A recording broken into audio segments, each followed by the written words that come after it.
Hello, you're watching News Central now on News Central Television. I'm Kofi Bartels. Good afternoon. Let's begin with a look at the top stories this afternoon. Christians in Nigeria celebrate Easter amidst the country's harsh economy.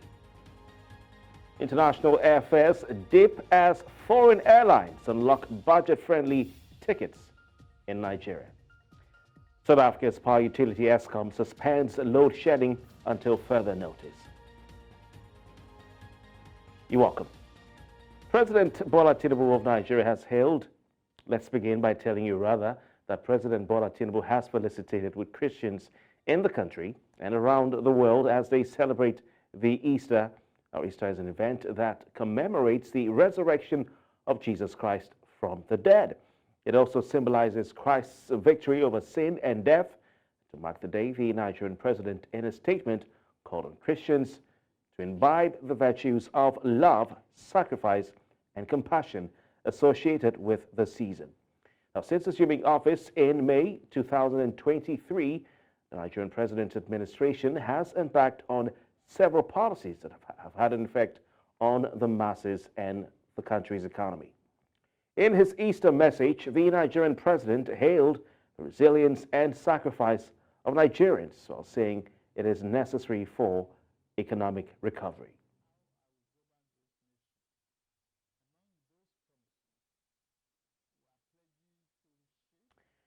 In Umuahia, the Abia state capital, Christians trooped out in their numbers to celebrate the Easter in commemoration of the resurrection of Jesus Christ.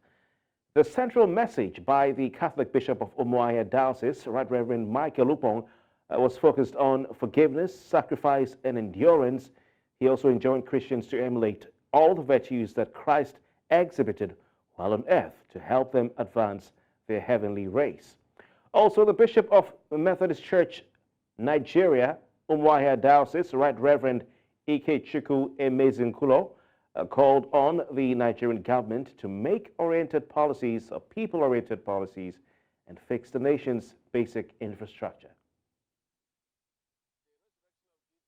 Gives us the firm hope and faith that resurrection from the dead, as he promised us, is a reality, not just fiction. The lesson it is teaching us that is that goodness has always the upper hand, will always triumph over evil, because Jesus was crucified out of hatred.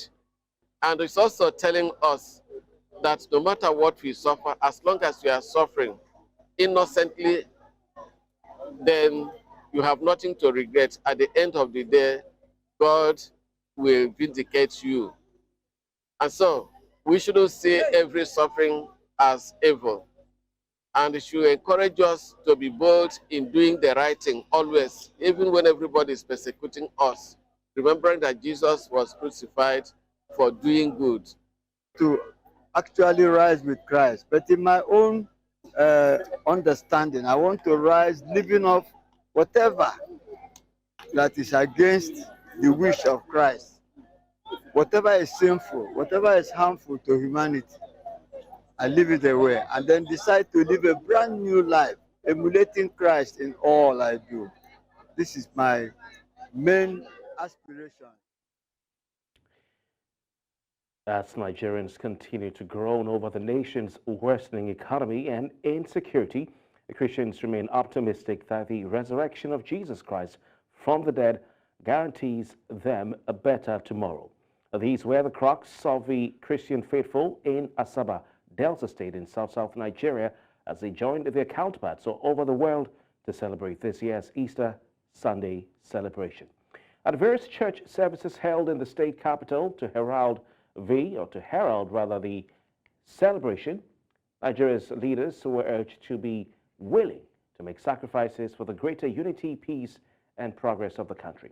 The Christians reminded that having gone through 40 days of fasting and prayer, Easter remains the most appropriate time for them to purge themselves of those weights that have impeded the progress of the country by demonstrating love in its fullness and purity, and not only to one another, but also to others in society. Our nation must rise. They must embrace the rising of Jesus. and make this nation rise, because it has been placed in our hands and the hands of the politicians to make it work. They should make it work. We cannot remain in darkness when Jesus has risen. That there is difficulty, but because of the resilience of Nigerians, that they are forging ahead with happiness. His love over us supersedes what we are going through, supersede the hardship that we are going through. So I think today is, no matter what you're going through, you come out and celebrate. You don't have to cook. Just celebrate His grace, celebrate His power, celebrate His passion to die for mankind. Continue to pray, but my message to political class is for them to do the right thing. It is just very good that we do things that will uplift the people, not, tormenting people, putting them into bondage. So I'm expecting that the celebration of Jesus Christ will bring upon us, the Nigerians, every good thing that comes with Christ. Easter is one of the most significant festivals for Christians. It is a time of profound spiritual renewal and joy, and it marks the resurrection of Jesus Christ from the dead. Easter is also celebrated on the first Sunday following the full moon after the spring equinox. In Nigeria, this year's celebration seems rather different, with citizens contending with the rising cost of living in the country. News Central's Bettina Willie now reports.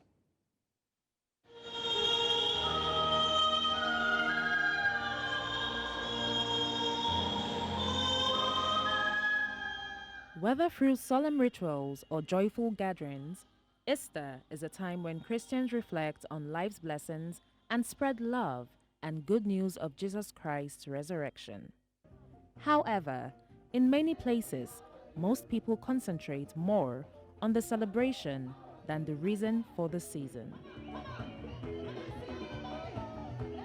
Easter is simply about the reason for why we are Christians. Without Easter, basically, the whole essence of our faith is not there. I think the present generation has lost it, and sometimes I look at it that maybe we should be blamed because the essence of Easter is for us to look at the sacrifice of Jesus Christ, what He really stood for and what He did for us, and then lend our life, give ourselves to Him, and be obedient unto Him. But what we see is that people are now celebrating, dancing, jumping, drinking, doing things, instead of it being a sober time where you look at your life and you dedicate yourself to Christ. Usually a time to merry and jolly, especially after the long fast. This year, the economic hardship in Nigeria seems to be biting harder than ever, leaving the faithful clinging to nothing but their faith and hope for a better tomorrow. In our own little way, we do our bits. A few weeks ago, in our neighborhood here, the whole of the jack-on-day here got pulled down. Of course, who takes the blunt is the church. This church where they come. We have to support them with funds to relocate. Every Sunday we are giving people foodstuff. So we are doing the bit. We expect the government to do their bit. This Easter is okay, but the economic is only by God's grace for everything. The hardship is too much. This time of Easter, there's so much customer in doing our work and everything. The economy has nothing to do with my Easter because I'm of Christ and because I belong to Christ. Nigeria's economy has nothing whatsoever to do with my Easter. Christians in Nigeria are having a low-key Easter celebration this year. No thanks to the current economic hardship in the country that has triggered high cost of foodstuff as well as the soaring cost of transportation for holiday travelers amongst other factors. It is hoped that just like the seasons, this too shall pass. In Lagos, for News Central, Bettina Nwili. Muslim faithful in Jos, the capital of Plateau State in north-central Nigeria, have urged the federal government to wade into the economic crisis that has caused untold hardship on the citizens. Now, this was made known when News Central's Chizoba Niowe sought to find out how they are coping with the economic meltdown, even as they perform their Ramadan rites. Allahu Akbar, Allah. Ramadan is one of the most spiritual exercises within Islam. It is a period of fasting where believers abstain from as much as carnal acts as possible, give alms to the less privileged, and above all, abstain from food from 6 o'clock in the morning till same time in the evening when a call for the closing prayer for the day's fast is heard. Allahu Akbar, Allahu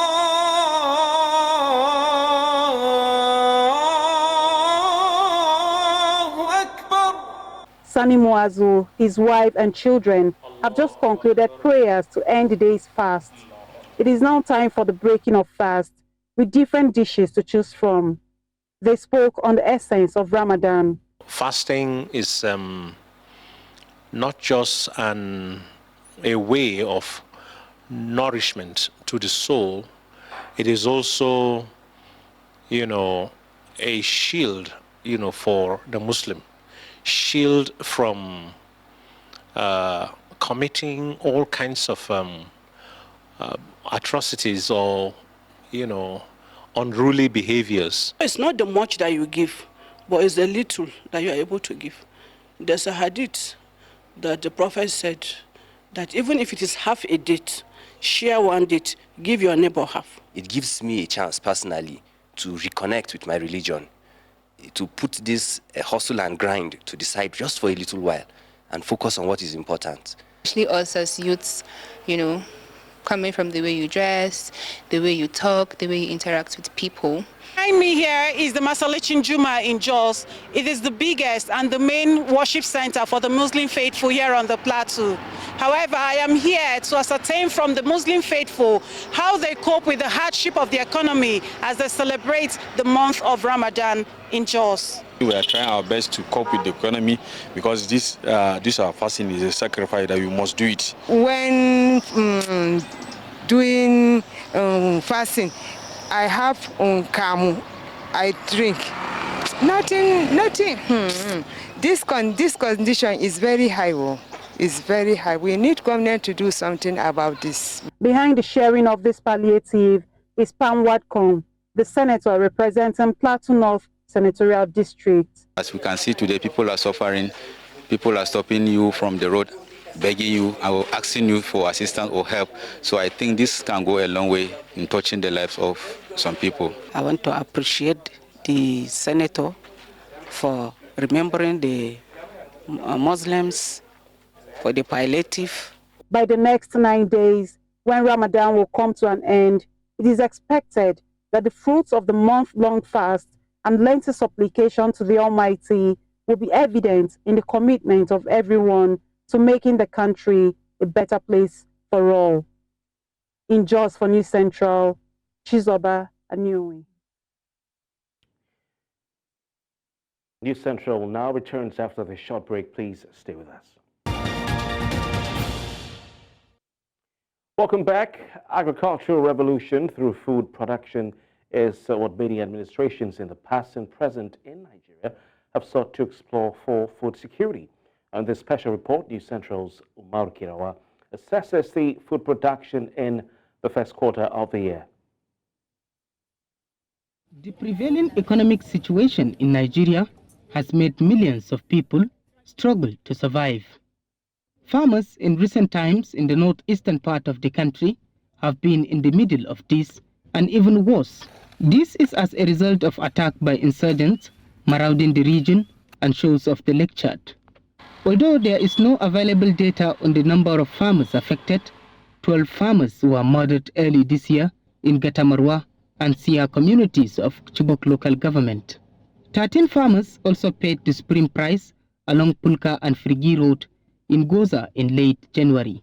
This has somewhat disrupted food production and supply chains, contributing to food shortages and inflation. In the past 3 months, if you look at it, there is massive improvement in production. But the challenge there is cost of production, if you look at it now, is very high. Then, with much encouragement from the government, we can aspire to go produce more.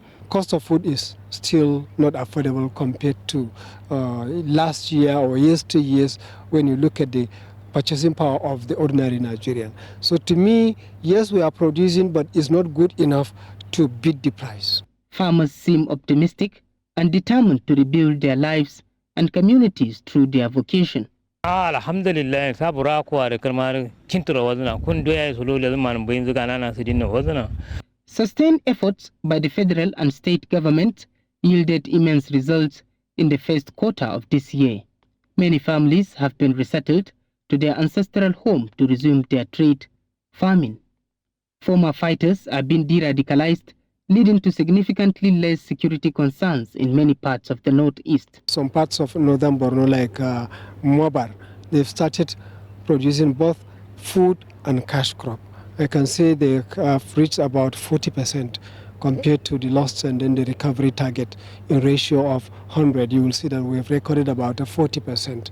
Rural livelihoods are being revived, particularly in the tail end of the first quarter of 2024. Agribusiness must be introduced, and then value addition to agricultural produce must also be encouraged. These are capital-intensive issues and activities that the ordinary peasant farmer cannot afford to do it. Borno State is pioneering sustainable food production by providing improved seeds, fertilizers, and adopting solar-powered water pumps to enhance their irrigation systems. We are also trying to shift from the utilization of fossil fuel to green energy with a view to reducing carbon emission and reducing cost also. The visit by the United Nations Secretary General earlier to Borno State re-energized the government, as it is said there is still hope for the better. The Borno I found today is a Borno of hope, is a Borno with future. And I was very impressed to see the policy that is being applied here, recognizing that you don't fight terrorism just by military means. You fight terrorism addressing the root causes of terrorism. As government continues efforts to reverse some of the negative trends, like the extreme upper hand of the dollar against the naira, it is hoped that by the second quarter of this year, food will not just be available, but affordable to every Nigerian. In Maiduguri for News Central, Umaru Kirawa. Thank you, Umaru. Let's move to other stories and to some cheering aviation news. Foreign airlines operating in Nigeria are shaking up the market by unblocking their low-priced fares on Nigerian routes. This comes as the Central Bank of Nigeria announced the completion of a hefty $7 billion backlog payment, which includes over $700 million in unremitted ticket revenue. Now, just 2 weeks ago, the central bank disclosed the clearing of this substantial debt, which encompasses various foreign exchange obligations, including FX forward contracts. The International Air Transport Association, representing these airlines, has yet to verify the clearance of the entire $700 million. However, reports indicate that the unblocking of low-priced tickets has already commenced. Now, this move comes after over 2 years of foreign carriers withholding their low-priced tickets on Nigerian routes following the entrapment of ticket revenue totaling hundreds of millions of dollars within Nigeria. Earlier, we were joined by the General Secretary of Aviation Safety Initiative, Olumide Ohunayo. Well, I think I would rather attribute the opening of the lower windows on the ticket buckets to the presence of a Nigerian carrier internationally for the first time in a long time, and that's Air Peace, who have started the Lagos-London route. And that has brought about the reduction in ticket fare generally, both for direct flight and to a third country. And the other one would be the naira value that rather than going up astronomically as it was before, it's been going down steadily, and there's been a little balance in the value of the naira. You can predict what it's going to look like in the next 2 weeks because of the steady growth of the naira now to the dollar, and that has brought some stability and not speculation. Away from that, the Economic and Financial Crimes Commission will, on Thursday, April 4, 2024, arraign Binance Holding Limited and 2 of its senior executives, Tigran Gambarian and Nadeem Anjarwala, who recently escaped from custody and fled Nigeria over an alleged $35.4 million money laundering case. The AFCC, Nigeria's anti-corruption watchdog, had on Thursday, March 28, charged Binance, Gambarian, and Anjawala with laundering the $35.4 million. The EFCC, which has now fully taken over the case from the Office of the National Security Advisor, has also detained Gambarian and has obtained a court warrant to arrest and extradite Anjawala. According to a source in the anti-graft agency, he says that Anjawala will be arraigned in absentia alongside his company, Binance, and his colleague, Gambarian. The Nigerian Communications Commission has directed telecommunications companies to extend the disconnection of telephone lines not linked to national identification numbers from April 15, 2024 to July 31, 2024. The decision was communicated via a letter to the telcos, which came after a careful consideration of various challenges and requests for extension. The disconnection process, which began in February, was rolled out in 3 phases. The first phase occurred on February 28, 2024, followed by the second phase on Friday, March 29, 2024. Now, during the initial deadline on February 28, 2024, the industry regulator said that about 40 million lines were not linked to national identification numbers and had been barred. To political matters now, Governor Obasani of Kaduna State says he inherited a huge debt of $587 million and 85 billion naira, as well as 115 contractual liabilities from the immediate past administration of his predecessor, Nasser El-Rufai. The governor, who disclosed this at a town hall meeting on Saturday while giving account of his stewardship, lamented that the huge debt has eaten deep into the state's federal allocation. However, he said he remains resolute, steering Kaduna to the path of progress using the available lean resources. The governor also touched on key priority areas of his government, including security, housing, education, healthcare, and support for micro, small, and medium enterprises. The River State House of Assembly has accused Governor Siminalayi Fubara of what it calls dishonesty, threatening to resume impeachment proceedings against him if he continues to breach the Constitution. Martin Amehule, the Speaker of the House, made this known on Saturday during a press briefing in Port Harcourt, River State. Amehule, who was accompanied by 26 members of the State House of Assembly, read out a communique issued after the briefing. The lawmakers accused the governor of refusing to hold up to his end of the presidential peace accord, which he willfully signed without coercion. Yes, so watching News Central now, and coming up, fire has left 2 dead, about 2,000 left homeless in South Africa. Stay with us for details of this right up after the break.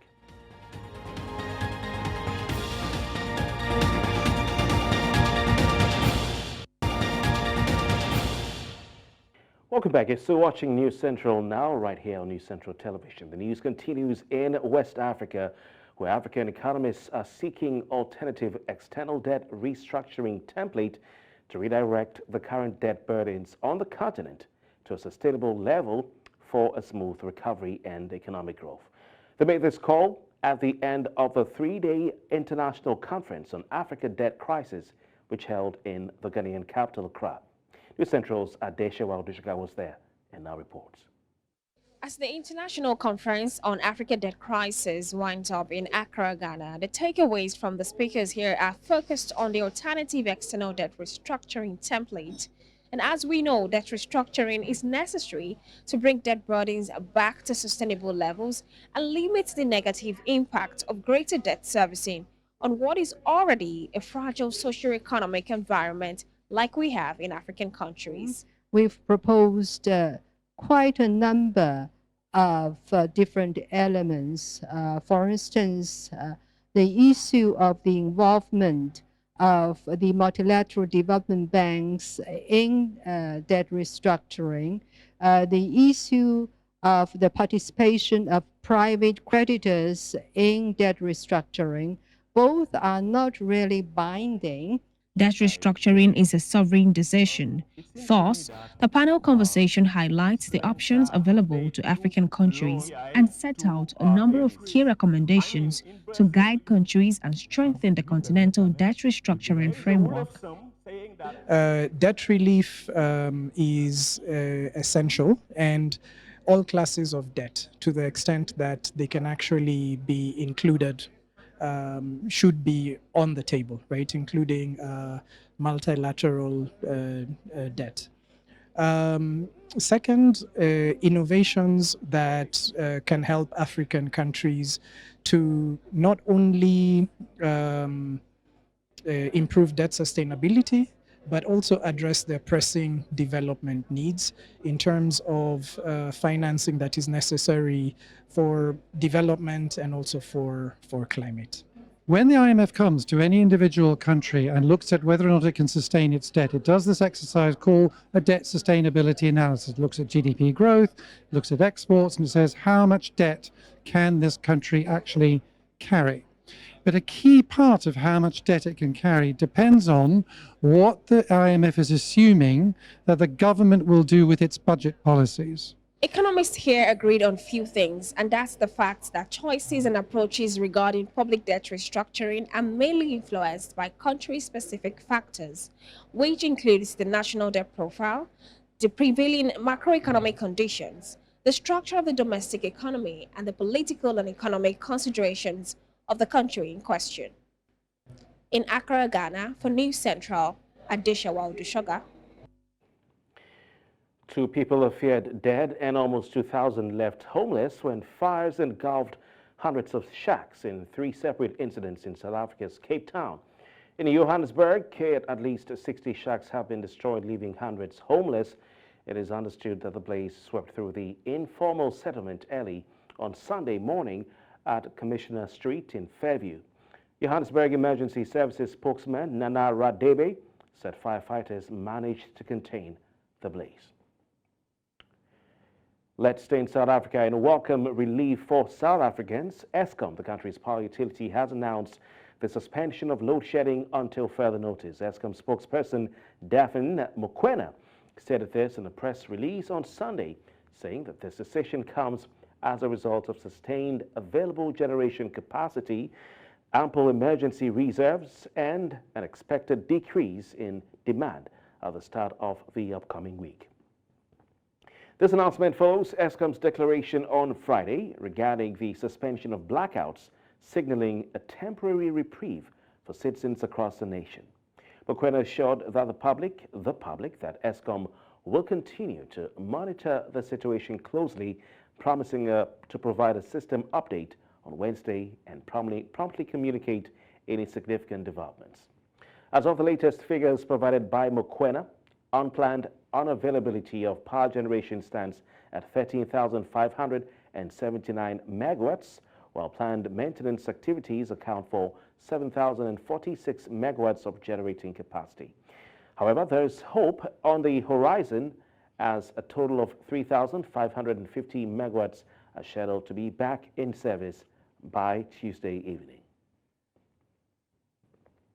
In the east of the continent, Somali state of Puntland has announced on Sunday it will no longer recognize federal institutions after Parliament backed a plan for a one-person, one-vote election system. It was the latest move in a long-running and sometimes tense saga, with Puntland repeatedly issuing similar declarations in recent years to express its disagreement with the central government in Mogadishu. As a result, Puntland will have its own comprehensive government authority until the federal government system is in place, with a mutually accepted Somali constitution that is subject to a public referendum. Authorities in the region opposed the adoption by Parliament of the plan to reintroduce universal suffrage and the end of a complex clan-based indirect voting system in place for more than half a century in the troubled Horn of Africa nation. laba xildhibaan diiday ma jiro xildhibaan ka aamusay ma jiro 212 ana aqbal ku odaysay waana ansax maanta waa maalin taariikhi waa maalin weyn waa maalin Soomaali u ah muhiim gaar ah waa maalin aan ka baxnay kumeel gaarkii dastuur kumeel gaarka la helay sharci la isku dhaqan karo oo macquul la taaban karo waa maalin runtii la soo gaaray in baarlamaanka jamhuuriyadda federaalka Soomaaliya labadiisa aqal maalintii uu ku guuleystay ansixinta iyo dhamaystirka.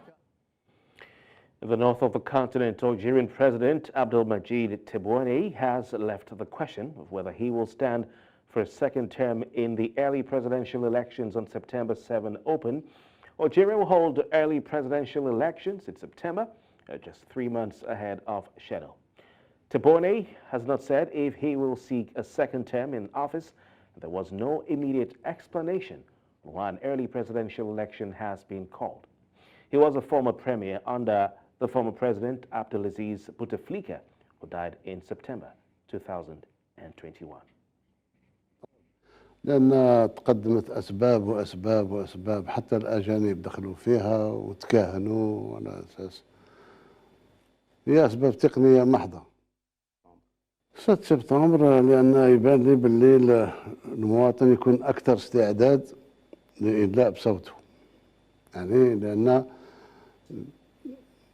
تقريبا يكون انتهى من وقت العطلة سواء عطلة شخصية أو عائلية وكل الناس يكونوا رجعوا للوطن والمواطنين تاعنا اللي عايشين في الغربة يكونوا رجعوا للعمل تاعهم وهذاك هو الوقت المناسب. Ça c'est une manière indirecte de me poser la question est-ce que نترشح ولا ما نترشحش وما نجاوبش. Exact.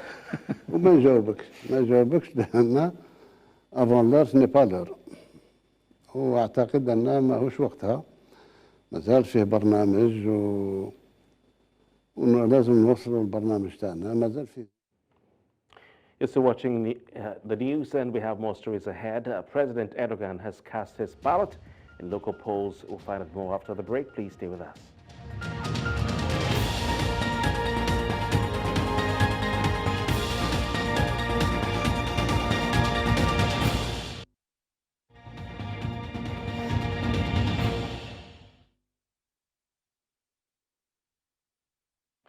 Welcome back. Let's take stories from around the world. Pope Francis on Sunday gave an Easter Mass with tens of thousands of Catholics at St. Peter's Square in Vatican before his traditional blessing as concerns persist over his health.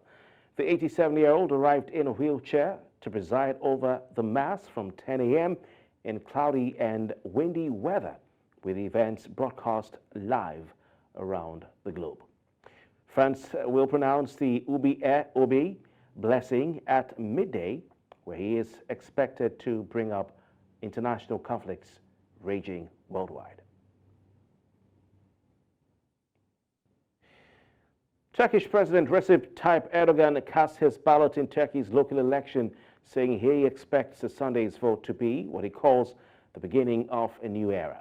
The municipal elections come against a backdrop of raging inflation and currency devaluation in Turkey, with economic concerns expected to be at the forefront.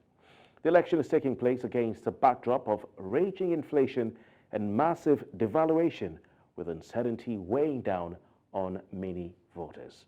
Erdogan has not been or may not be a candidate in the municipal vote, but he has dominated the campaign.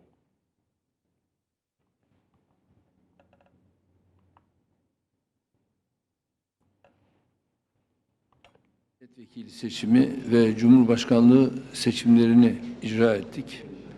Şimdi tabii yerel yönetimler seçimini icra ediyoruz bugün.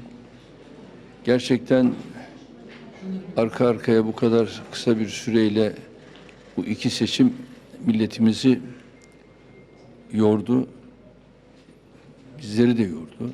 Bu seçim ülkemizde birbirine yakın süreçte yeni bir dönemin başlangıcına vesile olacak.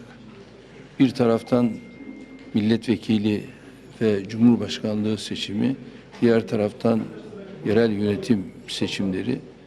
Bunların ülkemizde inşallah yeni bir dönemin, yeni yüzyılın Jordanians chanted slogans during a demonstration near the embassy of Israel in the capital Amman in support of Palestinians amidst the ongoing battle between Israel and militant group Hamas in the Gaza Strip. Jordan, where nearly half of the population is of Palestinian origin, has seen regular rallies in the capital, Amman, and elsewhere in solidarity with Gaza. Protests in recent days have escalated with rare clashes between demonstrators and security forces in Amman and Jordan's largest Palestinian refugee camp. We come to protest here today, like we do every week, against this government, who is a legal government but is an illegitimate government. This government, after last year trying to pass the judicial overhaul and thus making us weak from within, neglecting the Israeli public on October 7th, and from October 8th on, still not helping, still not recovering, still not, still neglecting the people. So we are saying this government cannot continue. This government cannot be the one who will fix things. This government has to go right now, and we need to go to election.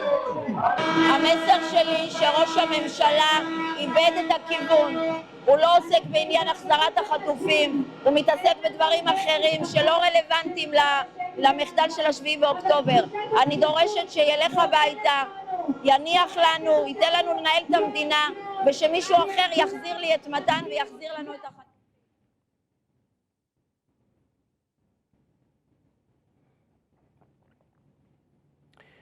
Leaders of India Opposition Alliance and thousands of supporters rally at New Delhi's Ramlila Maidan to protest the arrest of Delhi Chief Minister Arvind Kejriwal, one of the key leaders of the opposition bloc. Kejriwal has been incarcerated for over a week in connection with a long-running corruption probe. India's main financial investigation agency, the Enforcement Directorate, has also launched probes into at least 4 other state chief ministers or their family members, and all the investigations involve political opponents of President Narendra Modi's ruling Bharatiya Janata Party.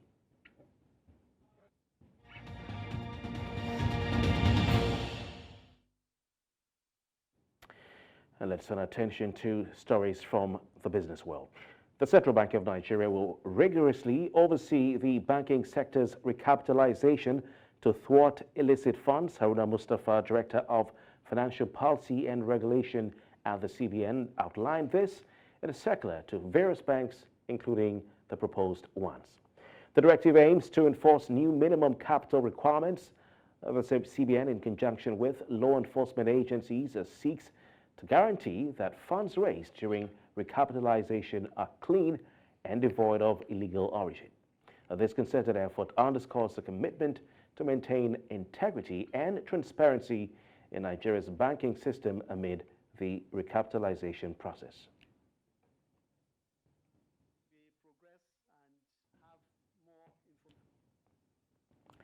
Nigeria boasts over 246 oil-producing fields and 188 production stations or platforms. Now, the Nigerian Upstream Petroleum Regulatory Commission underscores the sector's growth, highlighting additional facilities like gas terminals, FPSOs, and FSOs.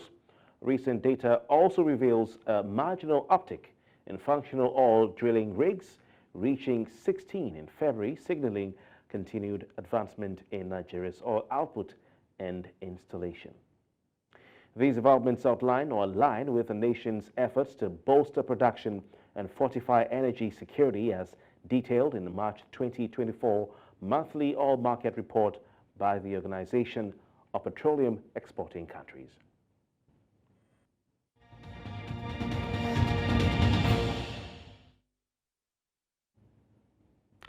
Let's talk sports. After 3 games without a win in all competitions, Italian giants Juventus returned to winning ways thanks to Nigerian midfielder Jennifer Echegini, who scored a hat-trick in their 4-0 win over Fiorentina. The 23-year-old has now scored 8 goals in 8 league games for Juventus since joining them from college in the United States of America. The hat-trick will serve as a morale booster for Echejini, who will join Nigeria's senior women's national team to prepare for the final round of the qualifiers for the Paris 2024 Olympic Games against South Africa, the African champions, early in April. Juve are second in Serie A Women's Championship group with 47 points. After 20 games, 10 points behind runaway leaders AS Roma, who they face on April 15 after the international break. Reigning women's 100-meter champion Sha'Carri Richardson is in high spirits after being listed to face a respectable field in her Diamond League season's debut in Xiamen on April 20. The American track star will compete in the 200-meter event and hope a strong outing will officially set the tone for the rest of the year ahead of her first Olympic Games in Paris. Richardson's competitors in the field include training partner Twanisha Terry, Bahamian sprint star Anthonique Strachan, and U.S. rival Tamara Clark, former world 16-meter champion Kambuji Mujinga, and Shanti Veronica Pereira. Choosing to compete in the 200 meters in Xiamen can only mean Richardson is gunning to get better in the event and challenge for the 100-meter and 200-meter titles at the 2024 Paris Olympics, just like her Jamaican rivals Shericka Jackson and Elaine Thompson-Hera. Let's talk basketball. Greek star Giannis Antetokounmpo was in great form when the interesting matchup there. Before we go, let's take another look at the major stories this afternoon. We brought you news that Christians in Nigeria have celebrated Easter amidst the country's harsh economy.